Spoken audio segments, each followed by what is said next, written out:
just so I can see, make sure your sound's coming through. Do you hear me? Yeah, perfect. All right, Cough. and we'll give it a minute. It'll only take like a second here. Let's see. And if you want, I will give you. I'm not gonna like share my screen. Well, I probably could share my screen. Let's see. I probably could. Yeah, I can. That way you can see the question if you want to. All right, so you Screen. can see my screen and see the question as I'm reading them if you want to. If it helps you to, better do it. So, all right, Yeah. so let me get this started. I got to read something first. I have a little disclaimer that I put out because I am not a licensee. Let me pull that up really quick. Okay. Welcome back. We're doing a study session with my friend Lawrence, who is a former licensee in the state of Kansas. So we're going to see how his knowledge is compared to mine. And first, I'll read my disclosure statement. Please note that I am an unlicensed student studying for my state's real estate licensing exam. I am not a real estate professional at this time, nor am I representing myself as one. I am sharing my study materials for educational purposes and your consideration in the real estate industry. Materials may vary depending on your state.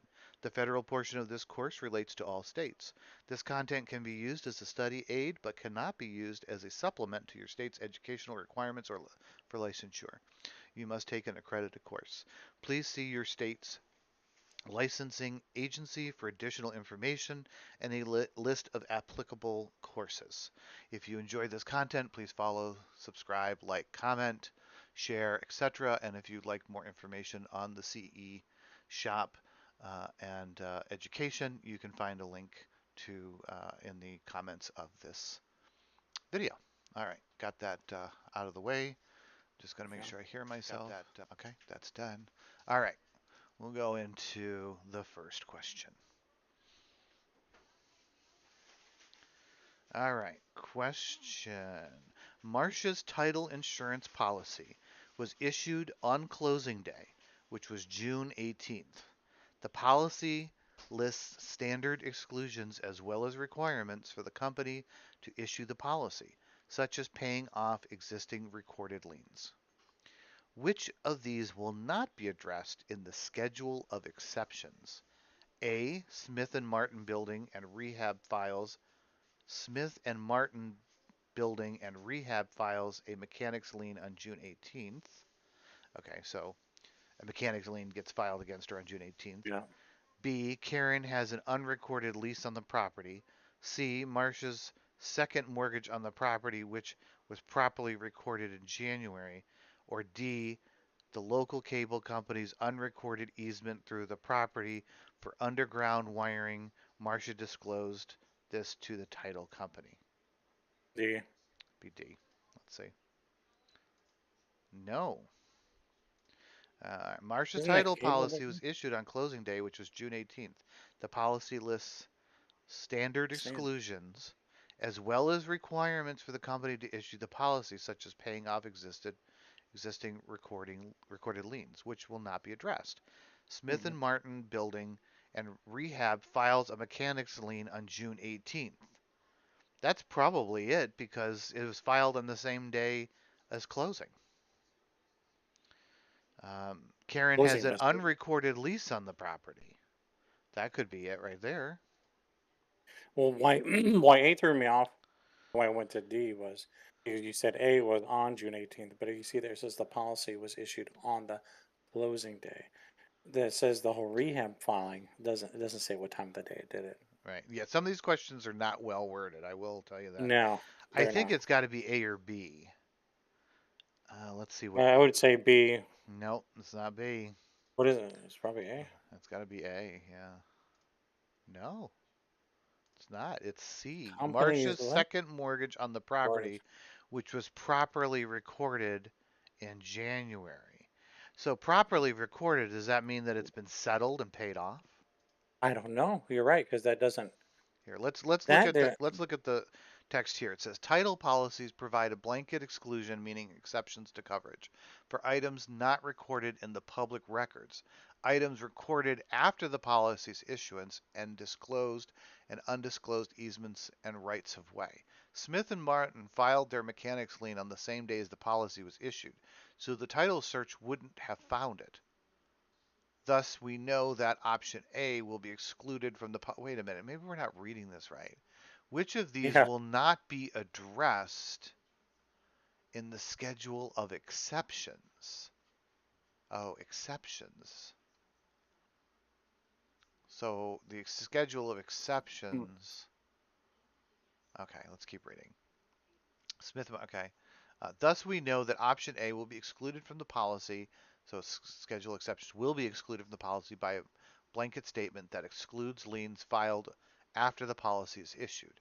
We also know that items not recorded on the public record will be excluded, again by a blanket statement in the schedule exceptions, so options B and D will also be excluded. That leaves us with option C, which was Marcia's property recorded second mortgage. Yeah, okay. The second mortgage will not appear in the schedule exceptions, but Marcia will have to pay off the second mortgage in order for the policy to be issued. Hmm, okay. See, I Hmm. don't. Paul and I both complain about how some of these questions are. We're worded Yeah. terribly. All right. Next question. Murphy's farm has been in his family for generations, since his great great great grandfather received it as a land grant in 1862. What's the beginning point of this property's chain of title? A. Murphy, the current owner. B. Murphy's grandfather, the prior owner. C. The federal government that originally granted the land. Or D. Murphy's great great great grandfather. Hold on. It's either C or D. I would say D, but here's the deal: like the federal government that originally granted the land it didn't say where though. It didn't say that. I think it's A.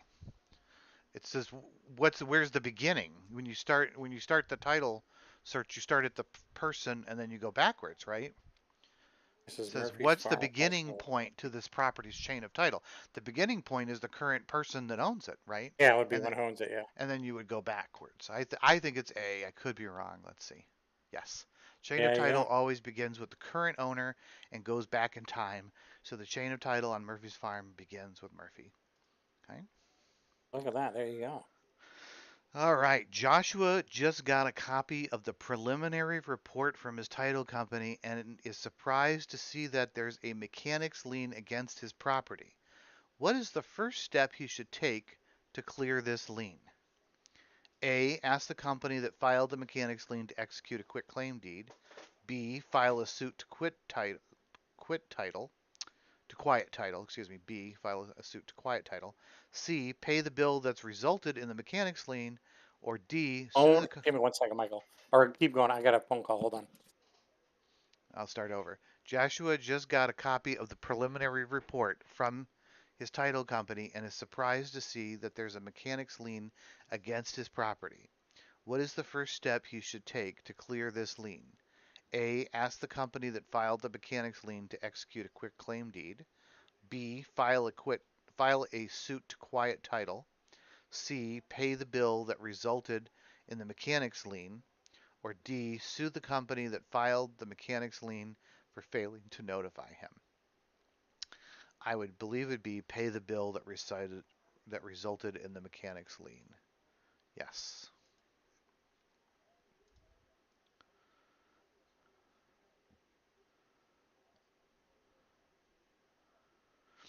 Question. Stu is studying Freddie's property. Stu is buying Freddie's property. What must occur? What? Oh my gosh. Stu is studying Freddie's. Why can I not get these words down? Stu is buying Freddie's property. What must occur for the transfer of title to take place? A. Freddie must deliver the deed to Stu. B. Stu must sign the deed. C. Stu must convey the deed. Or D. Freddie and Stu must sign the deed.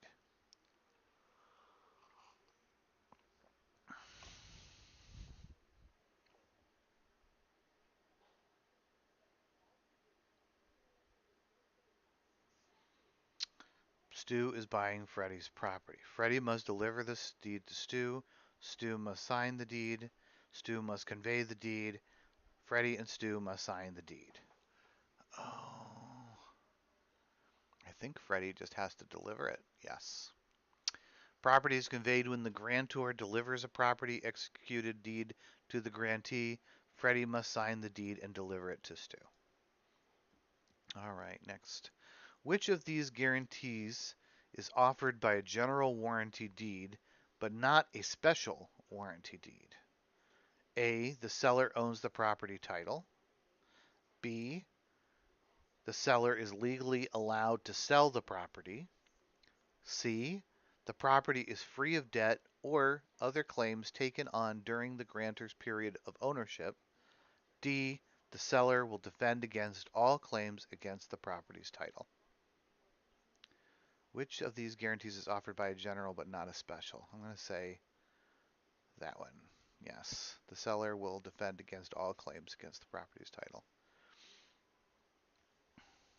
Which of these statements accurately represents one of the required elements in a deed? The grantee must sign the deed and provide consideration. The deed language, oh, let me start over. Which of these statements accurately represents one of the required elements in a deed? A. The grantee must sign the deed and provide consideration. B. The deed language includes an act of conveyance and may include a habendum clause. C. The grantee must be legally competent. Or D. The grantee must be of legal age.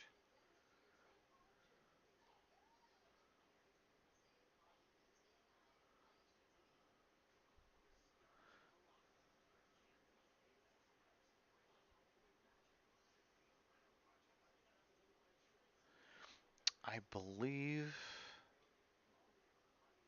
it's the deed language includes an act of conveyance and may include a habendum clause. Let's see. Yeah.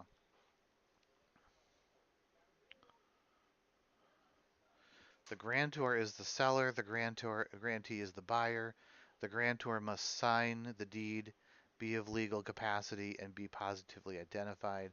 The deed must include an act of conveyance and may include a habendum clause. All right.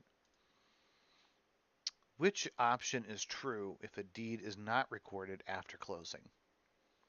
Which option is true if a deed is not recorded after closing? A. The title never changes hands to the buyer.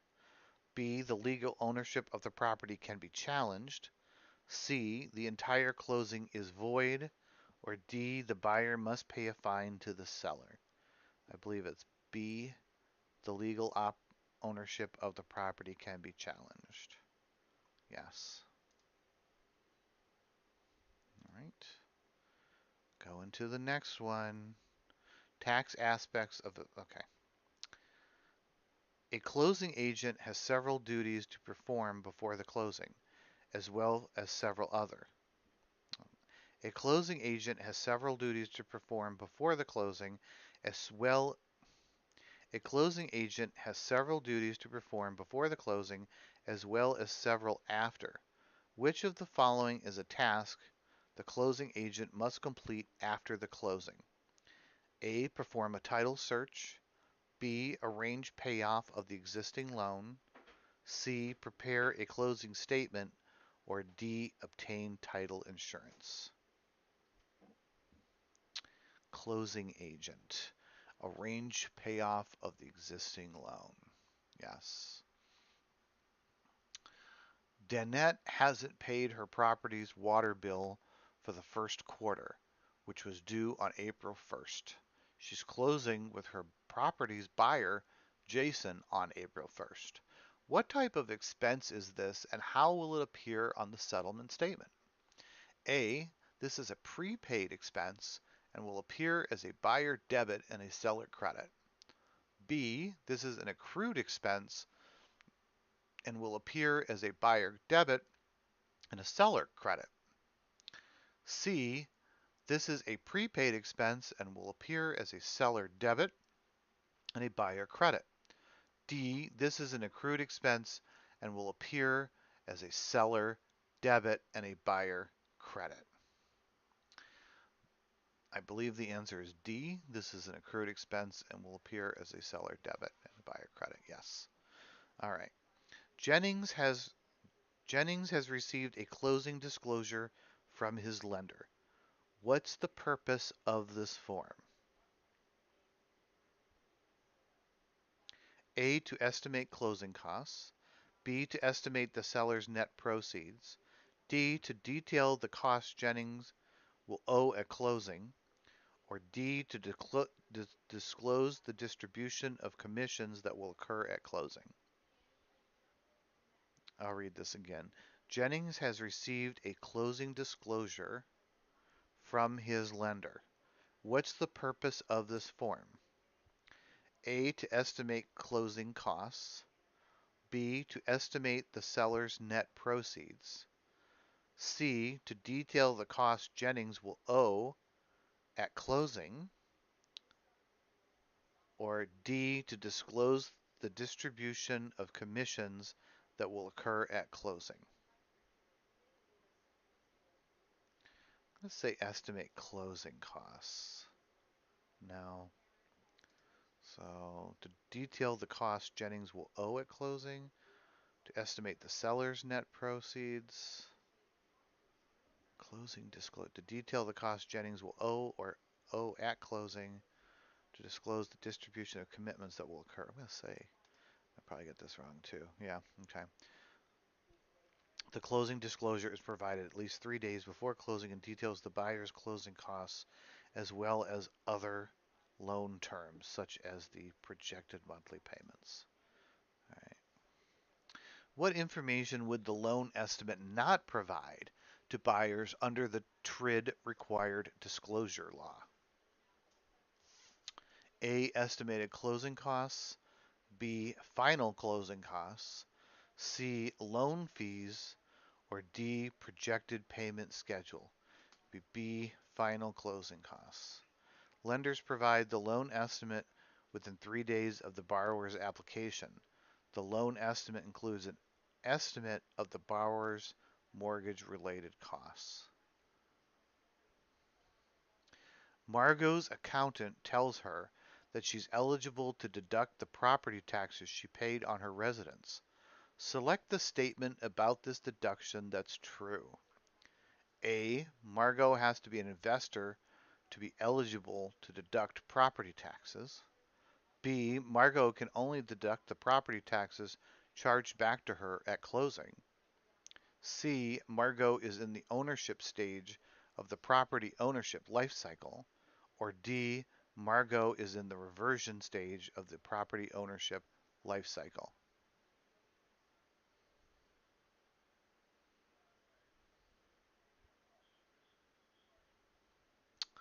Margot is owner in the ownership stage. Yes. All right, special processes.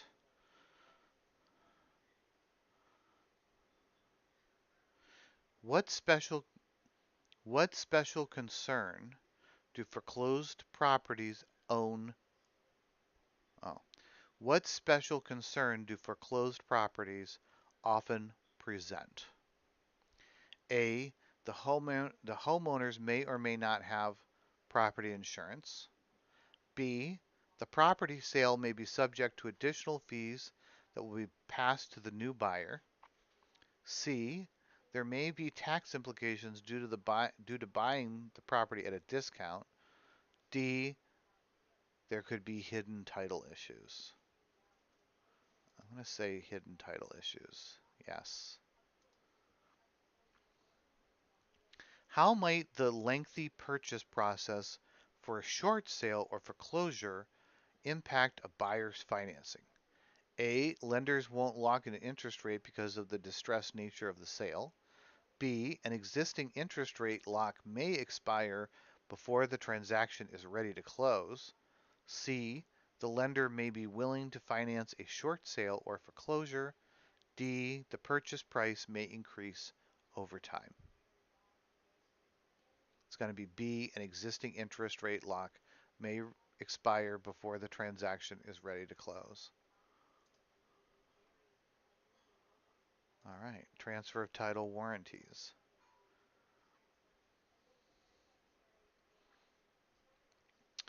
I don't un I don't understand why I'd want a home warranty, says your buyer, Ted. I don't understand why I'd want a home warranty, says your buyer, Ted. The home inspection said there weren't any problems. How should you respond to Ted? A, it's absolutely your decision, but the inspector can't predict problems that haven't happened yet. B, I highly recommend a home warranty to all of my buyers. It would be silly not to get one. C, purchasing a home warranty might get you a financing break with your lender. D, home inspectors can't find everything. D, home inspectors can't find every. Oh, Wrong, Michael. It'd be A. yeah, it would be A. You're right. All right. John and Amy purchased a builder's home warranty when they bought their home. They have a problem with the footers that could lead to serious problems with their home. How many years does a builder's home warranty typically cover this type of damage? A1, B3, C5, or D10? What do you think?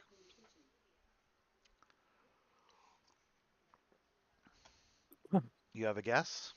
I do, but Missouri, it's 5, but I don't know about Michigan. 10. A footer issue is a foundation which is structural problem. Structural issues are typically covered for 10 years in a builder's warranty.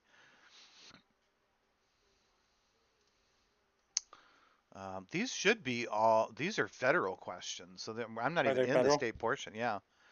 Okay. Missouri's real quick. Let's go back to What was that last question? What was that again? how A many builders? builder's title. How many years do you have on a builder's title? Builder's warranty. It's 10 years. All right. Let's do the test. Now the test exam. Let's see how many questions there are. Probably 10ish.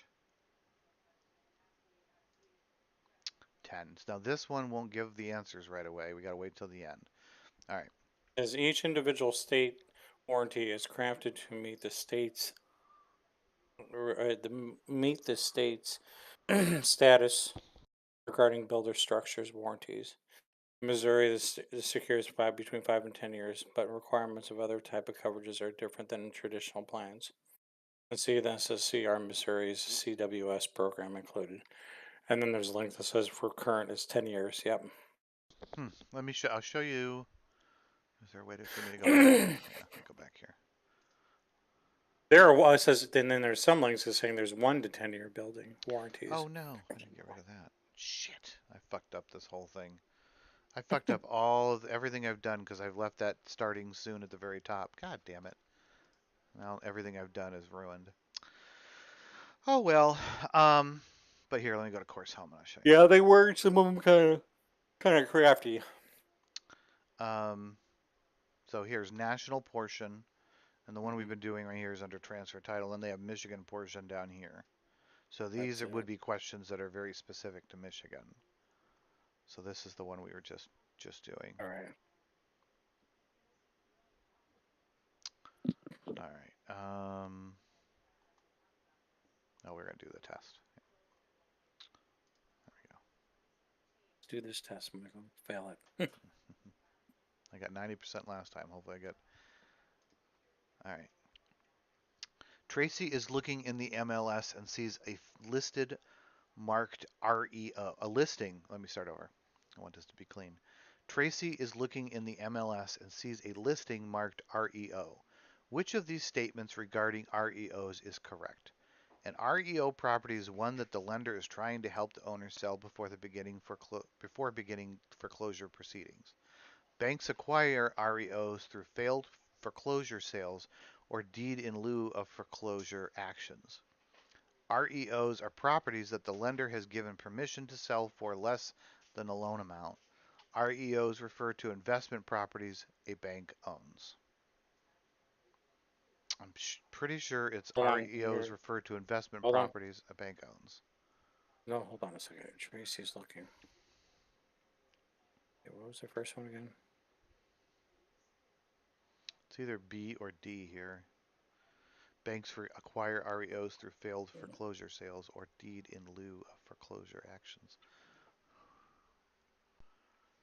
Is the bank on it? That's the question. And REO is Yeah, yeah, let's see D. yeah. D. Last D? one. Yeah, because they're owned by the banks by that point in time, or something else owns it. Yeah, but how do they acquire REOs? Is it usually through failed Through foreclosures foreclosures, yeah. or deed in lieu of foreclosure sales? It could be B or Is it D. asking how they got it, or No, just saying it's marked REO. So REO refers to investment, not yes? investment properties, though. Real estate owned isn't an investment property, it's a property because it failed foreclosure. That's usually the step after it fails foreclosure or a Mhm. short sale. It's basically when the bank takes over the property and owns the Well, property. that's what ROEO is when the bank controls it by that time. Yeah, well, I'm going to say B. I could be wrong. A blank is a method of conveying real property from one party to another. A deed, B power of attorney, C promissory note, or C or D recordation. Recordation. It's A Indeed. D. Yeah. Yeah. Why is proof of ownership required when transferring real property? It places the new A. It places the new owner's name on the deed.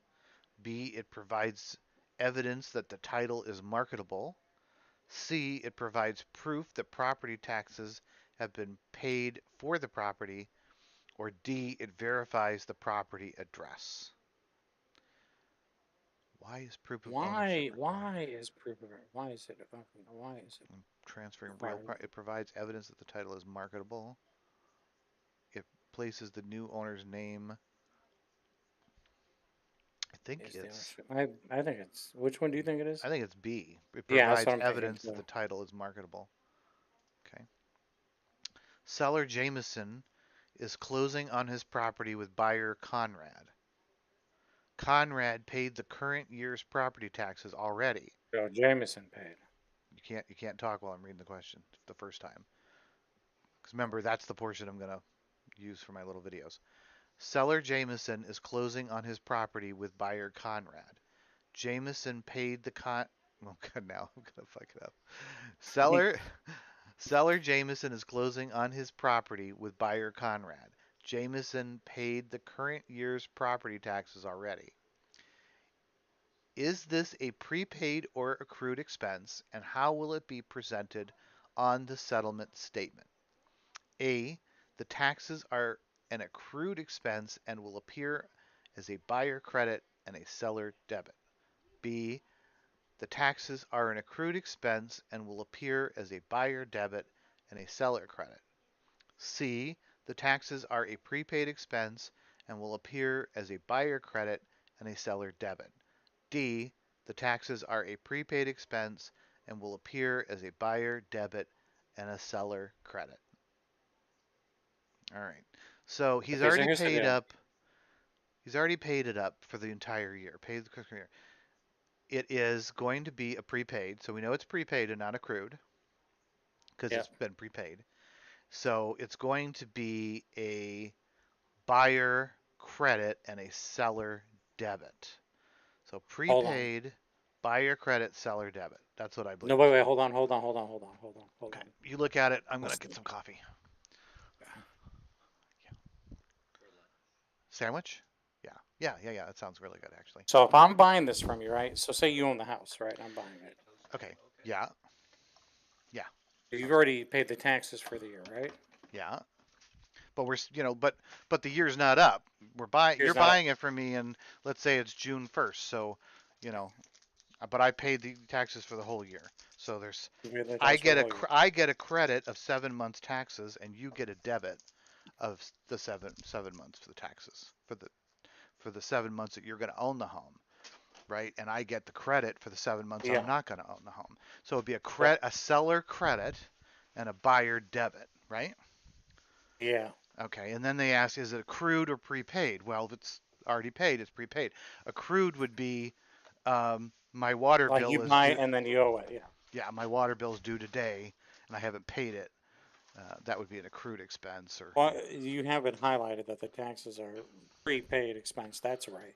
You yeah, have it as, well, at least I see you highlighted as, well, as a buyer credit and a seller debit. But it should be what? a seller credit and a buyer debit. Yeah, you're right. Okay, I was So just making sure we were, yeah, that kept me to appear confused, as so. a buyer debit and a seller credit, right? So it's four. Yep. All right. How might the lengthy purchase process for a short sale or foreclosure impact a buyer's financing? A, an existing interest rate lock may expire before the transaction is ready to close. B, lenders won't lock in an interest rate because of the distressed nature of the sale. C, the lender may not be willing to finance a short sale or foreclosure. Or D, the purchase price may increase over time. This is a duplicate from the ones we did earlier. Hmm. You may lose your interest rate lock because of the lengthy process Yeah, of a short sale. I agree. Margot and Steve owned several rental properties at the time of their divorce. The divorce decree gave ownership to Margot and Steve. Let me start over. Margot and Steve owned several rental properties at the time of their divorce. The divorce decree gave ownership to Margot in return for a cash payment by Steve. Fast forward 6 years, and Margot is ready to sell the properties. She soon discovers, though, that Steve's name is still on the title. What's her best course of action? A. Ask Steve to generate quick claim deeds on the properties. B. File a suit to quiet the title. C. Show the title company a copy of the divorce decree granting her ownership. Or D. Take Steve back to court to force him to turn the properties over to her. I would say it's either A or C. Ask Steve to generate a quick claim deed. It's probably the easiest one, wouldn't it be? Or show the title. Hey, showing the title company doesn't mean shit. I mean, not, oops, I can't be cussing on your Yeah, question here. I don't care. Because that is not upheld. The title company does not overthrow a judge. It has to be formal. The judge has to make final Hmm. calls. So ask Title Steve to company, generate yeah, a quick claim deed. I would agree. Yeah, And if that doesn't work, then she'd probably have to take him to court or or file a suit to quiet title. Okay. Aldrich is conveying marketable title to a property buyer. Should he also finish a title insurance policy? No, marketable titles isn't insurable. No marketable. Okay, I'm going to start over. Aldrich is conveying marketable title to a property buyer. Should he also furnish a title insurance policy? No, marketable title isn't insurable. No, marketable title is perfect title, so there's no need for title insurance. Yes, because marketable title may have known defects that buyers could still find unacceptable. Title insurance will cover these defects. Yes, because title defects not revealed in a title search can crop up even with marketable title. Hmm. mm, I don't think it's no. I think the answer should be yes. But yes, because marketable title may have known defects that buyers could find unacceptable. Title insurance will cover the. I feel like that's the most obvious answer. hmm, Not revealed in a title search can crop up even. You think so? This one? I do too. Yeah. All right. Lawrence is. Oh. Holy shit. Here you are. Lawrence is a buyer closing on a home purchase for which he's obtaining financing. He receives a loan estimate from his lender. What's one purpose of this document?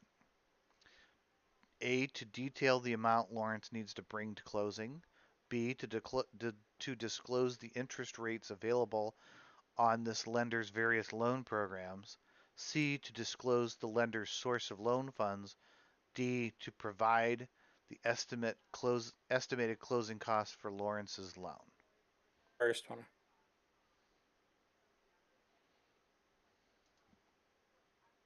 What do you think, Michael?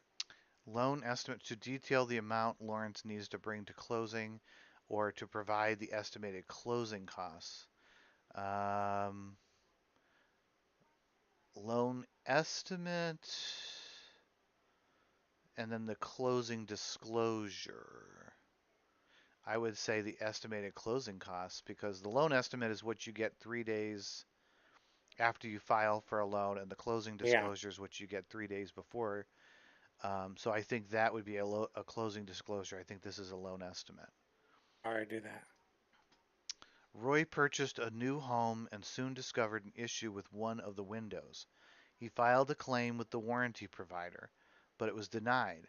After mediation, the issue still remains unresolved. What is the most common next step? A. Arbitration. B. A second round of mediation. C. Condemnation. Or D. Litigation. I think it's going to be arbitration. First is mediation, then there's arbitration, then there's litigation. Wouldn't be condemnation. No, Yeah, so arbitration most likely. John and Amy purchased a builder's home warranty when they we already bought their. talked about this. There, I know. in here. It sometimes you get repeat. It's stupid. Mm-hmm. John and Amy purchased. John and Amy purchased a builder's home warranty when they bought their home. They have found structural damages that could be detriment to their home. On average, how many years does a home warranty cover structural damages? A 10 years, B 5 years, C 1 year, or D 3 years? I think it's 10 years. What do you 10 years, yeah. Yep. All right, let's see how we did. 90%, we got one wrong. Which one wrong did you get? Let's see. I got 90% last time, so at least I didn't do any worse. Let's find it here. There it is. Hold on, right here. Aldrich is conveying marketable title to a property buyer. Should he also furnish a title insurance policy? We said yes because title defects not revealed in the title search can crop up, and it should have been yes because marketable title may have. So that was my other option. May Yeah. have no defects. Mm-hmm. Yeah, fuck them, whatever. Even though marketable title carries a higher standard of assurance than insurable title, unknown defects can occur. A marketable Mm-hmm. title that carries title insurance is the safest option for buyers.